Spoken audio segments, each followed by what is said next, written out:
Jarrett Roser here with Emery Jones, standout 2022 offensive lineman from Catholic High here in Baton Rouge, who has in the last week become kind of one of the hottest names on the recruiting trail for that 2022 class, certainly here in Louisiana, with some big offers including LSU, Alabama, Florida, Virginia, all there in a span of about a day. Emery, appreciate you taking a couple minutes to join me. How have things been going? Been going good, excited, excited to get back to work soon. Happy that we've been given a date. Just been working, doing schoolwork, stuff like that. Yeah, we were talking a little bit before we got started on the recorded call. You guys are still kind of finding your ways to get all the schoolwork done, try and stay in shape and be ready for that date in June where you can really start gearing up toward next season. It's a lot of it is like you're preparing for college in a lot of ways academically, same as I guess you would have been with Catholic High, regardless of some of this COVID stuff. What's the past week been like for you in particular with some of these college offers that have come your way? I know you've had a chance to talk to a few people about what that day was like where LSU, Alabama, Florida, and company all offered, but I mean, just to be a young guy, still relatively early in your high school career and see some of those opportunities fall into place also quickly. What was that like for you and the fam? Well, it was exciting, having your dream school just calling you saying that they want to offer you, and talking to Coach O. He was really cool, really nice guy. It's very exciting. And I was at my friend's house, so they kind of heard in everything. It was just a very exciting moment. I'm sure the moment that call ended, anyone around you was probably jumping up and down, yelling and getting pretty hyped. Yes, sir. Yes, sir. And then I know you had a chance to celebrate your niece's birthday this weekend, so you had a chance to see some of the family's reaction. What's been, particularly for a guy growing up in the Baton Rouge area, what's it like to see some of the family reaction to that LSU offer? It's great just to know, that they've been here the whole ride, while I've been working to this moment, and it's still not over. But to know that they, that I have been working so hard to get here and see their reaction, just it's kind of amazing, just see how excited they were for me. It's kind of interesting for me. I know you talked to somebody about how much you enjoyed watching Damian Lewis at LSU these past couple of years and just kind of seeing some things that you can take from his game and stuff like that. And really, when I first started keeping an eye on you and watching your film and stuff like that was earlier your sophomore year. Coach Fertitta had said, you need to keep an eye on this guy, 2022 guy, but he's kind of one of those next up for us. And it reminded me a lot of when Lloyd Cushenberry was a sophomore at Dutchtown, and his coach at the time told me that's a guy you got to watch for the SEC level here in a couple of years. What has it been like for you to watch some of those guys ahead of you on that LSU offensive line? Just, as a guy growing up here locally who's really familiar with the program, and when you start to hear some of those type of comparisons, whether it be from your current coaches about the potential that you have, or hearing reporters like me or college coaches or whoever it may be start to kind of connect some of those dots that some guys you've been watching on Saturdays, that's a route that is there for you in the next few years. It's great to know that people believe in me and that they feel that I can get to that point in my career. It's also great to know that, that I've watched those guys and idolized them and looked up at their game, and to hear people kind of compare me and them. It's kind of a great feeling, to know that all my hard work and all my teammates' hard work are pushing me. So, coming all the pieces.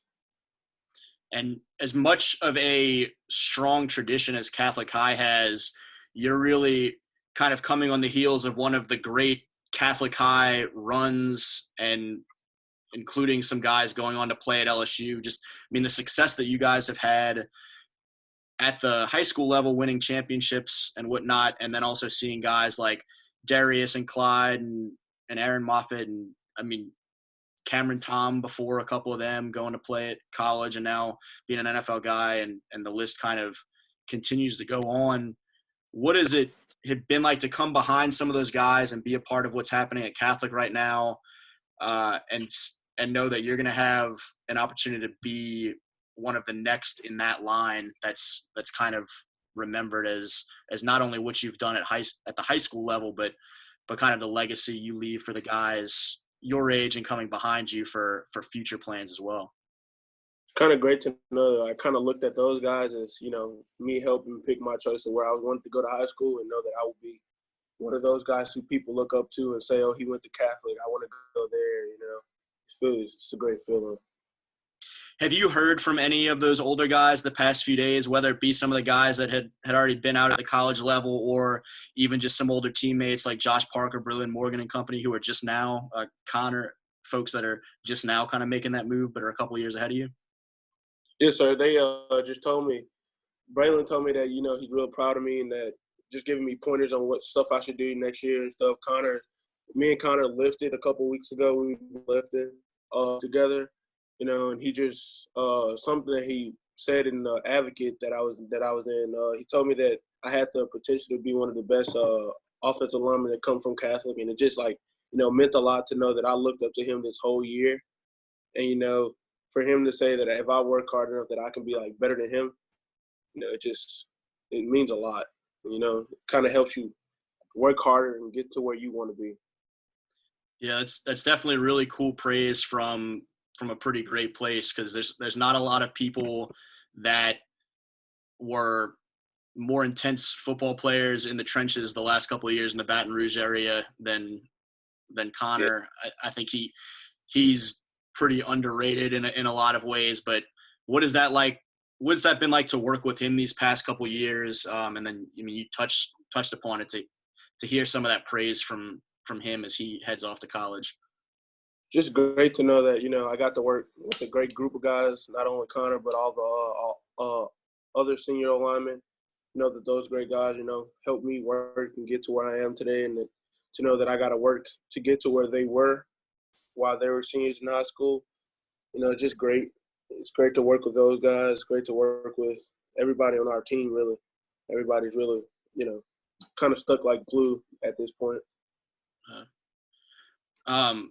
You mentioned, growing up, LSU being a dream school for you, growing up here very close to campus.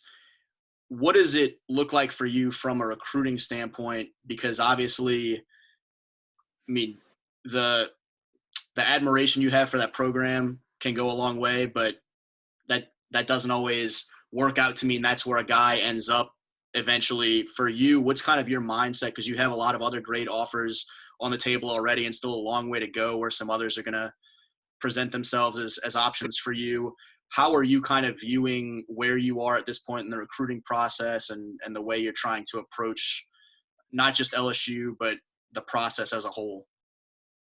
I'm kind of viewing it as not making a decision based off how I feel, and kind of me being a fan of the school, and me being, just being a fan of the school. I'm taking it as me making kind of a family, decision on what I wanted to do. If I wanted to stay closer to family and play football for LSU, which would be great, or if I wanted to go to Alabama, play football, talk to family, just stuff like that. It kind of plays roles into what I'm thinking, when it comes to college. I guess, what are some of and again, you're still so early in this process, but what are some of the factors for you that are going to really weigh into that decision before you make a commitment at some point? Obviously, a love for LSU can be big, but you just mentioned it's just kind of a piece of the puzzle. The proximity and the family stuff is big. As you kind of weigh some of these programs against each other and look at what they could mean for you for a 3 to 5 year span and beyond, what are different things you look at from a coaching staff, a football program, facilities, the academic side that different schools offer? How do you kind of view some of those things, and what are those areas that are most important to you? I think what's most important is how a coaching staff can help me grow, not only as a football player, but as a man. I look at the people and the guys that are going into the program that are already guys that are in the program at this point. Obviously I look at the achievements that the program has, had over the years, and just stuff like that. Just weighs in different parts of how I want to pick where I want to go. Do you have much of a sense of what to expect in terms of getting a chance to visit some schools moving forward? Obviously, everything is so up in the air right now. Everyone's waiting on kind of the green light to have those things even be possible. But have you had much communication with coaches from any of these schools about how quickly they hope to get you on campus whenever things do reopen? I know Tulane, Houston, and LSU wanted me to come when stuff reopens, but I haven't really talked to the other coaches about too much of visiting and stuff like that. Only the Tulane, Houston, and LSU. We talked about the visiting part of it. Do you hope to kind of get on the road to some of these places? And obviously a couple of those are real close to home, but do you hope to start making some stops ideally later this summer if things reopen, or is it something that because of the time crunch getting close to next high school season and whatnot that is going to end up being delayed at all? I definitely want to make some stops. My mom definitely wants me to make stops. My coaches, all those guys want me to make stops at school just to kind of see and experience what the schools have to offer. For folks that don't know you as well and maybe are just hearing about you these last couple weeks or even the last week with some of the bigger offers, how would you kind of describe yourself, both what you bring to the table football-wise as well as just kind of a young guy that some fans are eager to get to know a little bit more about? How would you kind of introduce yourself to some new folks that are itching to know who Emery is, or EJ, or whatever you want them to call you? I'm a loving guy. I'm funny, cool to be around, very competitive. Some of my friends might tell you we play basketball, none of them win. They never win. Yeah, I'm just like a loving, funny guy. That I'm not just like a football player, not just this mean, big, huge football player. I got a cool side to me, a caring side, a loving side to me too. So that's just some stuff I want people to know. That's awesome, man. Well, I'm sure we're going to be hearing a lot more from and about you over these next couple years, and I mean, really next several years. So I appreciate you sharing a little bit with me, taking some time out of the still hectic schedule. Appreciate you, man, and congrats again on the recent offers. Yes, sir. Thank you. Thanks, Emery.